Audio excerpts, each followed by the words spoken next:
सर्वसमर्थ सर्वत्र अस्मरणीय परम पूज्य गुरु जी महाराज, उपस्थित सभी साधक, सत्संगी, नामदानी, सेवादार, बच्चियों बच्चियों, आज 3 सितंबर 2024 प्रातः ध्यान भजन का समय। आश्रम बावल, जिला रेवाड़ी, हरियाणा। आप नामदानी साधकों को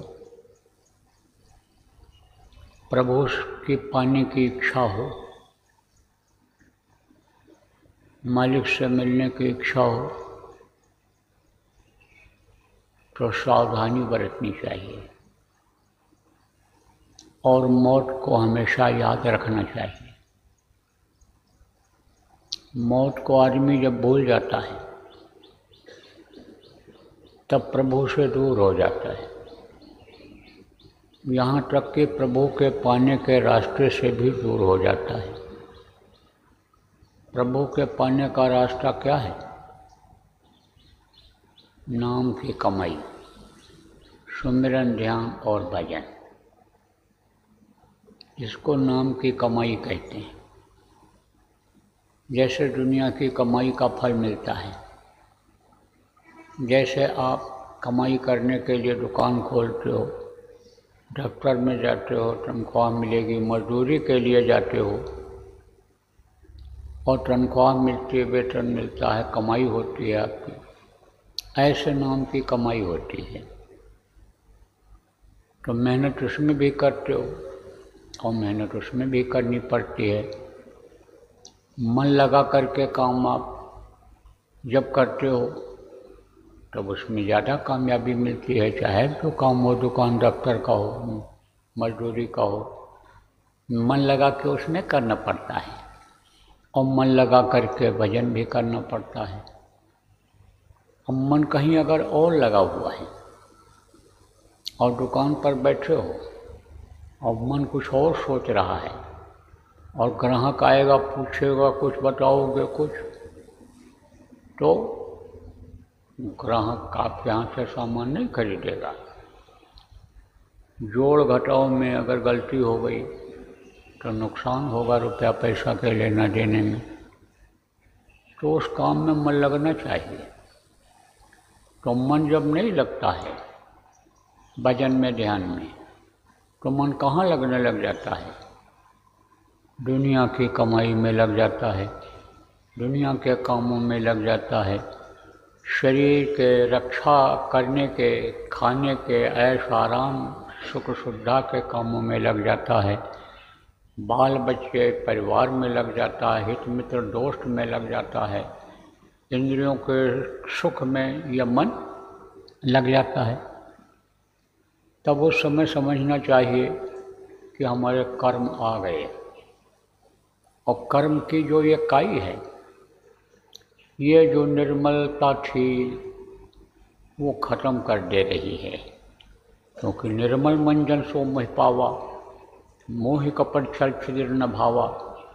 निर्मल स्वभाव को ही वो मालिक पसंद करता है और निर्मल साफ सुथरी जगह पर ही वो आसन अपना लगाता है। उसका दर्शन उसी घट में होता है कि जो घट साफ और सुथरा होता है। तन मन से सच्चा रहे, सद्गुरु पकड़े बाँह कहा गया। काल कभी रोके नहीं, देवे राह बताए।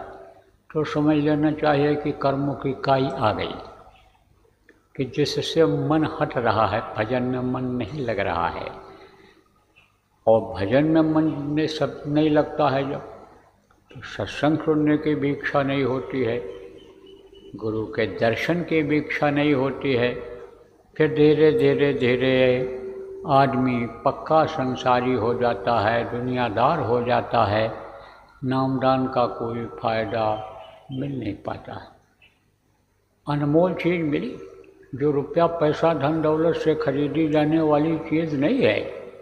नाम धन मिल गया, जो सबसे बड़ा धन है, जिसको चोर चुरा नहीं सकता है, जिसको ठग ठग नहीं सकता है, जो सड़ नहीं सकता, गल नहीं सकता, जल नहीं सकता है, और यहाँ इस दुनिया में भी साथी है, इस दुनिया में मददगार है, इस दुनिया में भी कीमती है, और ये दुनिया छोड़ने के बाद भी ये काम आता है, तो वो नाम लेने का कोई फ़ायदा नहीं मिल पाता है। यहाँ तक कि लोग नाम भूल जाते हैं। इसलिए प्रेमियों, बहुत सजग रहने की ज़रूरत है। सजगता अगर नहीं रहेगी, निरख परख अगर नहीं रहेगी, तो परमार्थी रास्ता मिलते हुए, समर्थ गुरु मिलते हुए भी हम आप भटक जाएंगे। इसलिए हमको, आपको, सबको अपनी निरख परख बराबर रखनी चाहिए। और संत मत में गुरु ही सब कुछ होते हैं। गुरु ही सृजनहार, गुरु ही रखवाले, गुरु ही देने वाले, गुरु ही अनेक सहारा होते हैं। इस भव सागर में डूबते हुए के सहारा होते हैं।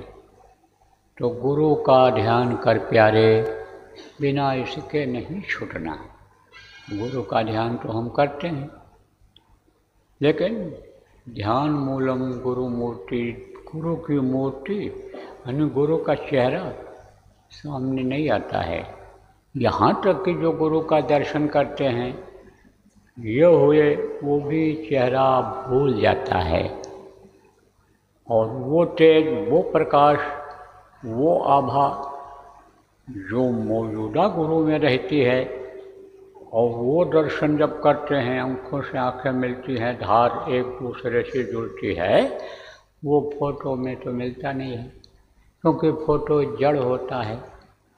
इसीलिए जब मौजूद रहते हैं गुरु, तब कहा जाता हो सके तो रोज़ करो, दूसरे दिन करो, तीसरे दिन करो, 15 दिन में एक बार करो, महीने में एक बार करो, 3 महीने में एक बार करो, 6 महीने में एक बार करो, और बरस दिना में दर्शन कीना।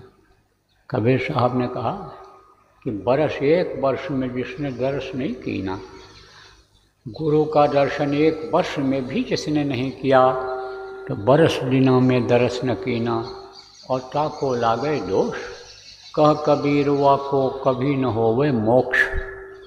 फिर उसकी मुक्ति मोक्ष नहीं होती है, और दोष दोष लगता चला जाता है कर्मों के अनुसार, क्योंकि गुरु बिन मैलो मन को धोई, गुरु ही अंतरात्मा की सफाई करते हैं। तो गुरु का दर्शन बराबर होते रहना चाहिए, करते रहना चाहिए। अब मान लीजिए कि गुरु चोला छोड़ करके चले गए, संसार दुनिया से चले गए, तो अब कैसे गुरु का दर्शन होगा? लेकिन गुरु का जो नूरी रूप है, उसका जब दर्शन हम करेंगे, प्रकाश रूप, प्रकाशमय जो गुरु हैं, पर रोशनी जहाँ जहाँ रहती, सब जगह गुरु मौजूद रहते हैं।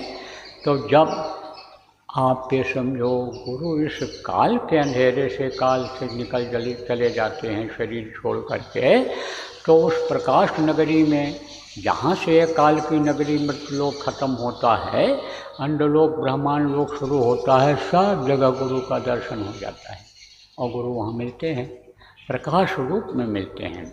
और प्रकाश जब मिल जाता है जीव को, और तब गुरु को जब समझ जाता है और गुरु का हाथ पकड़ लेता है, तब साधक को वो छोड़ते नहीं हैं। तो देखो, बाहर से तो देखा ही जाता है, दर्शन किया ही जाता है, लेकिन अंतर में दर्शन होना गुरु का जरूरी है। नूरी रूप का उनका दर्शन करना चाहिए। आप बाहर से तो एक नज़र भी ऐसे देख लोगे, आप बाहर से एक नज़र अगर किसी को देख लोगे तो पहचान जाओगे, लेकिन अंदर में ऐसा नहीं होता है। अंदर में तो एक जगह पर दोनों आँखों को टिकाना पड़ता है। बाहर से भी अगर देखो, एक ही रूप के 2 आदमी 3 आदमी हों, उनको अगर आप देखोगे नहीं, तो ऐसे देखो, कोई जल्दी पहचान में नहीं आता है, कोई पहचान में नहीं आता है। तो पहचान में जब नहीं आता है, तो उसको ऐसे देर तक देखते हैं, तब पहचान में आता है। दोनों आँखों से दृष्टि को टिकाना पड़ता है, ऐसे अंदर में भी दोनों दृष्टि को एक जगह पर टिकाना पड़ता है, एक जगह पर रोकना पड़ता है, तब उसमें गुरु का नूरी रूप दिखाई पड़ता है। उसका अभ्यास करना जरूरी है। आप ये समझो प्रेमियों कि दोनों के जब तार मिलावे, समझा, तब समझो कि जो झनकार की आवाज़ सुनाई पड़ेगा, तब वो प्रकाश मिलेगा आपको। तो ये दोनों आँखों को एक जगह पर टिकाना चाहिए, आदत डालनी चाहिए। जहाँ भी कहीं थोड़ा सा मौका मिल जाए तहाँ आदत डालो। मन की जिस चीज़ की आदत बन जाती है उसको मन करवाता ही करवाता है। जैसे दुनिया के खाने पीने ऐश आराम की आदत आदमी की बन जाती है तो मन उसको करवाता ही करवाता है, जिसमें लग जाता है। ऐसे ही जब मन लग जाएगा ध्यान लगाने में तो ध्यान लगाना ही लगाना रहेगा। और ये तो है नहीं कि ये इतना दिन का कोर्स है, यानी जैसे ये बाहर की पढ़ाई का कोर्स होता है कि 3 साल का कोर्स, 4 साल का कोर्स, 5 साल का कोर्स, 1 साल का कोर्स, यानी बच्चे पढ़ेंगे, इतना वर्ष जब पढ़ेंगे तब ये वकील हो पाएंगे, डॉक्टर हो पाएंगे, तब ये 10 समझो कि ये ग्रेजुएट जिसको कहते हैं, स्नातक कहते हैं, बन पाएंगे। ये तो इसमें है नहीं। ये तो तुरंत एडमिशन हो, तुरंत भर्ती हो और तुरंत उसको लाभ मिल जाए, तुरंत लाभ मिल जाए। कुछ बच्चे देखो तेज होते हैं, दिल दिमाग के तेज होते हैं, तो जो बच्चे तेज होते हैं वो जल्दी सीख जाते हैं। मास्टर भी सोचता है कि ये 2 दर्जे का विद्यार्थी, 2 दर्जे का लड़का और तीसरी दर्जे की बात बताता है, पढ़ता है, एक बार जो इसको बता दो याद हो जाता है, जो बताओ करके लाता है। यहाँ जब तक समझाओ नहीं, बताओ नहीं, ब्लैक बोर्ड पर लिखो नहीं, सवाल को लिख करके दो नहीं कि इसको सॉल्व करके लाओ, इसको इसका उत्तर लिख करके लाओ, तब तक ये लेकर के आ जाता है। तो इसको 2 दर्जे से तीसरे दर्जे में क्यों न कर दिया जाए। तो हमारे पास उदाहरण है, एक समझो साल में 2 दर्जा पास करा दिया लड़के को मास्टर ने, और तो भी पढ़ाई में टॉप रहा, तो भी टॉप किया उसने। इसलिए आप ये समझो कि जब भर्ती हुए ही, नामदान लिया ही, और समझो ये इच्छा रही और वो अंतरात्मा जिसकी अच्छी रही, साफ सुथरा जो रहा, तब उसके तरक्की होने में देर नहीं हुई है। और हमारे आपके तरक्की होने में अगर देर हो रही है तो समझ लेना चाहिए कि गंदगी है। अब गंदगी कैसे साफ होगी। सत्संग जब कोई पावे मैलाई सब कट जावे, सत्संग से ये मैलाई जाती है और सेवा से मैलाई जाती है और भजन से मैलाई जाती है। गुरु महाराज का ये जो मंदिर बन रहा है, यहाँ पर प्रेमी आप आए हो, आपको ये तीनों लाभ मिल रहा है। आप समझो कि आपके तन की, मन की, धन की सेवा लग रही है इसमें, और आप ध्यान भजन भी दोनों समय 2 घंटा करते हो, और आपकी इच्छा थी कि भाई यहाँ आए हैं तो हमको कुछ सुनने को मिले। तो आज कोई सत्संग का कार्यक्रम ये तो था नहीं, कुछ घोषित कार्यक्रम होते हैं जिनको किया ही किया जाता है, लेकिन आपकी कुछ लोगों की इच्छा थी कि यहाँ आए तो कुछ सुनने को मिले। कुछ मन बना करके भी आते हैं कि वहाँ चलेंगे, महाराज जी हैं तो कुछ सुनाएंगे, सुनने को मिलेगा। तो ये आपके संस्कार अच्छे रहे और इससे आपके कर्म कटेंगे। अब आप देखो, सेवा भी करते हो, भजन भी करते हो, इसमें बस आपको विश्वास हो जाना चाहिए, गुरु पर विश्वास हो जाना चाहिए, अपने पर विश्वास हो जाना चाहिए।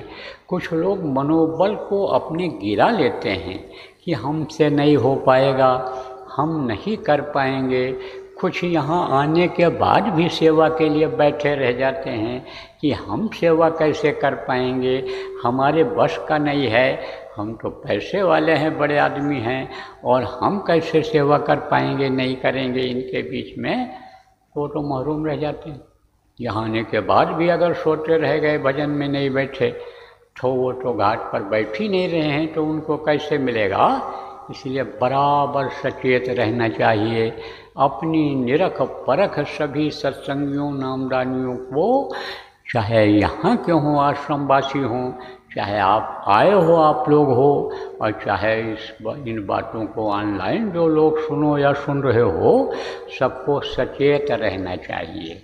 अपनी निरख परख बराबर करते रहना चाहिए और गुरु पर बराबर विश्वास करना चाहिए। गुरु का विश्वास क्यों हटता है?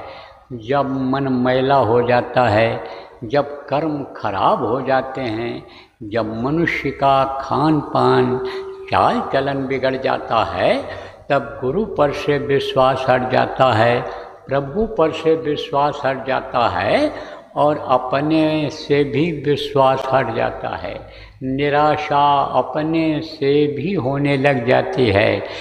चाहे दिन डूबने के बाद पश्चाताप ही क्यों न हो कि भाई आज हम कुछ सेवा नहीं कर पाए, आज हम गुरु को, प्रभु को याद नहीं कर पाए।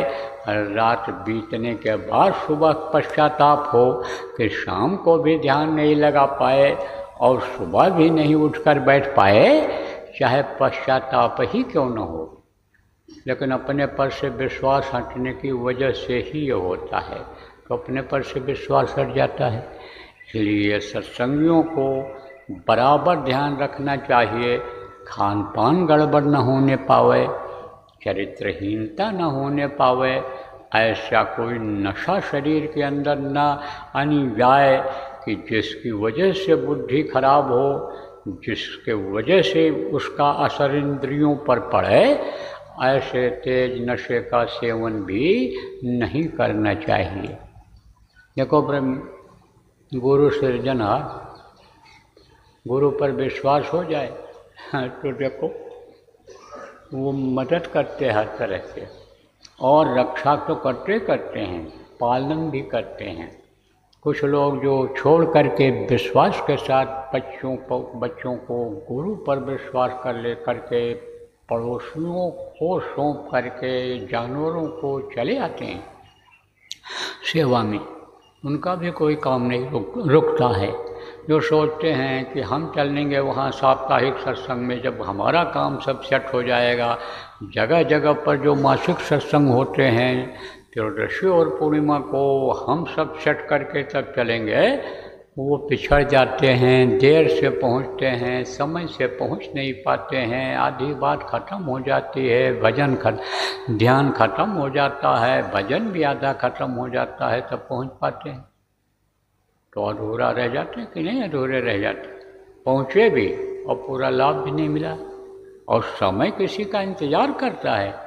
समय किसी का इंतज़ार नहीं करता, समय से चलना चाहिए। गुरु रक्षक कैसे होते हैं? गुरु महाराज ने ही बताया। गुरु महाराज कहाँ रहते थे? अपने गुरु के आश्रम पर रहते थे, जहाँ वो दादा गुरु महाराज के गुरु महाराज रहते थे, उनका परिवार रहता था, वहीं रहते थे। तो शुरू में तो कच्चे रहते ही रहते हैं, सब लोग कच्चे रहते हैं शुरू में।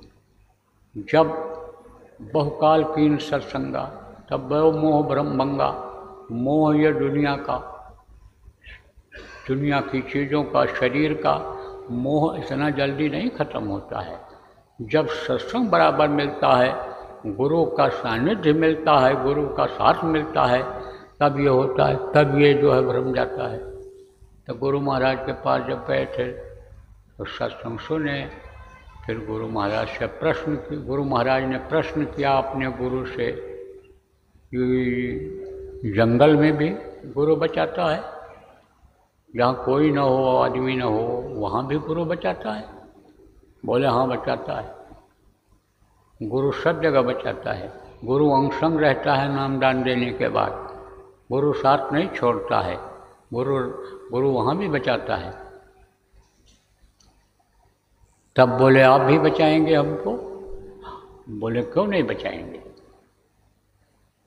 कुछ दिन जब बीता तो गुरु महाराज से कहा कि जाओ थोड़ा घूम जाओ। एक जगह जमने से भी मन मीठा हो जाता है, मन खराब हो जाता है। जगह अगर बदलती रहे तो आदमी तरोताज़ा रहता है।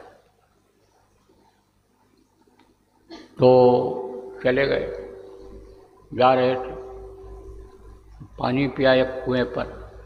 गांव था, गांव में कुआं था। कुएं के पास से रास्ता जाता था, पगडंडी रास्ता, जिधर से लोग जाते थे। तो वहीं रास्ते के पास में एक सांड खड़ा था, बैल। पानी पीने के बाद एक आदमी वहीं खड़ा था, उससे पूछा भाई यह सांड मारेगा तो नहीं? कहे नहीं, सांड नहीं मारता है, तो बहुत सीधा है, इस पर तो बच्चे जब बैठा रहता है तो लौटते रहते हैं। तो चले गए, सांड कुछ नहीं बोला। कुछ दूर जाने के बाद गायें चर रही थी, वहीं जिधर से रास्ता था उससे थोड़ी दूर पर गायें थी। गायों के बीच में वो सांड दिखाई पड़ा। अब वो गुरु महाराज को जब देखा जो पैदल जा रहे थे, तो गायों को छेड़ रहा था। गायें इधर उधर भाग रही थी। तो जब गुरु महाराज की तरफ सांड की नज़र पड़ी तो गायों को छोड़कर इनकी तरफ दौड़ा, और जब इनकी तरफ दौड़ा तब तक कुछ गायें भी इधर आने लग गईं। जिनको छेड़ा था इधर ऐसे भागने लग गई अपने उससे बचने के लिए, सांड से बचने के लिए। बिल्कुल नज़दीक आ गया, मालूम पड़ा कि अभी उठा के फेंक देगा। तब तक एक आदमी लाठी लेकर के उन्हीं के बीच में आ गया, सांड और गुरु महाराज के बीच में आ गया, और लाठी से सांड को बचाया, हटाया।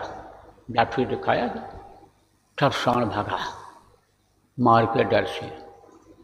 गुरु महाराज चले गए, अपना मांगते खाते थे।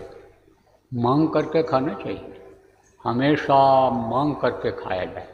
एक चुरा के खा लेता है, मांग के खाता है। मांग के खाने में, मांग का खाना, मांग करके खाना दूध की तरह से होता है, और चुरा के खाना खून जैसा होता है, खून पीने जैसा होता है। और मांग के खाओ, कोई श्रद्धा से दे दे, भूख लगी है तो मांगोगे, प्यार से प्रेम से मांगोगे तो देगा ही देगा। ये भारतीय संस्कृति है, आओ बैठो पियो पानी। भारत देश में ही ये प्रथा है, दूसरे देशों में बिल्कुल ही नहीं है। और जिनको एडवांस देश कहते हैं, विकसित देश कहते हैं, वहाँ तो समझो कोई पानी तक नहीं पहुँचता है। वहाँ तो बस मशीन की तरह से चलते रहते हैं, पैसा कमाने के चक्कर में चलते हैं, पैसा कमाने के चक्कर में ही रहते हैं। भारत में ये चीज़ है, भारत में कहीं भी चले जाओ, और गाँव में ज़्यादा है। दरवाजे पर पहुँचोगे तो पानी पूछेंगे, दरवाजे पर पहुँचोगे समय से तो रोटी पूछेंगे। कहते हैं भाई पुण्य मिलता है खिलाने से पिलाने से, पाप करते हैं, हमारे कर्म जो बन गए वो करते हैं, होता है, लेना देना अदा होता है। तो दादा गुरु ने उनसे कह रखा था गुरु महाराज से कि मांग के खाना, एक जगह बैठ के मत खाना, और एक घर से मत लाना, कई घर से लाना। गुरु महाराज ने खुद बताया कि जब साधना करता था नदी के किनारे रहते थे ज़्यादातर, तो नदी में ही नहाते, नदी के पानी को ही पीते थे, और नदी का निर्मल जल जहाँ रहता था वहाँ चले जाते थे। कहीं कहीं का बहुत निर्मल जल होता है, कहीं का गंदा हो जाता है, बरसात आज में मिट्टी बह जाती है। तो निर्मल जल वाले नदी के पास रहते थे और वहाँ साधना करते, वही पानी पीते थे। और जब भूख लगती तो आस पास के गांव में चले जाते, एक घर से एक रोटी मांगते थे, एक रोटी दो, और 7 घर से 7 रोटी मांग करके ले आते थे, और एक रोटी खाया, पानी पिया, बैठ गए साथ में, बाकी कपड़े में बांध करके पेड़ में लटका देते थे। और जब फिर दूसरे दिन भूख लगी तब फिर रोटी को निकाला, तो रोटी सूख जाती थी, उसे पानी में भिगोया और खा गए और बैठ गए भजन। जब समय बीत जाता था थोड़ा, तब गुरु के दर्शन के लिए, बाहरी दर्शन के लिए, साक्षात दर्शन के लिए आ जाते थे। 10 दिन, 15 दिन, महीनों में जब भी यानी गुरु के दर्शन की इच्छा जगी, गुरु खींचना चाहे, उनको बुलाना चाहे, तब पहुंच जाया करते थे। तो जब 15 दिन के बाद गए गुरु महाराज, अपने गुरु महाराज के पास प्रणाम किया, बोले आ गए, जान बची कि नहीं बची? अरे गुरु ने बचाया कि नहीं बचाया? अरे लाठी लेकर आए कि नहीं आए? आप चरणों पर गिर पड़े और फिर सोचे, कोई घटना घट जाती है तब आदमी उसको स्वाभाविक मान लेता है, लेकिन जब उसको याद दिला देता है कोई, तब उस पर वो और चिंतन करता है, सोचता है हाँ भाई गुरु ने ही रक्षा किया। नहीं तो वही आदमी जो कुएं के पास खड़ा था, जिसने कहा था ये सांड बहुत सीधा है, लड़के इस पर लौटते रहते हैं, उस सांड से बचाने के लिए लाठी लेकर के इतना जल्दी कैसे हमारे बीच में आ गए? चरणों पर गिर पड़े, बोले आपकी महिमा अनंत है। जो कहा गया है कि सतगुरु की महिमा अनंत, अनंत किया उपकार, लोचन अनंत उघाड़िया, अनंत दिखावन हाथ। गुरु रक्षक हैं, गुरु मददगार हैं, लेकिन गुरु को हम न भूलें और गुरु के बताए रास्ते को न भूलें, उस पर अगर चलते रहें तो प्रेमियों कि इस झमेले में नहीं पड़ेंगे, फंसेंगे नहीं, रहेंगे इसी दुनिया संसार में, लेकिन इसमें फंसेंगे नहीं। बोलो जय गुरुदेव, जय गुरुदेव, जय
जय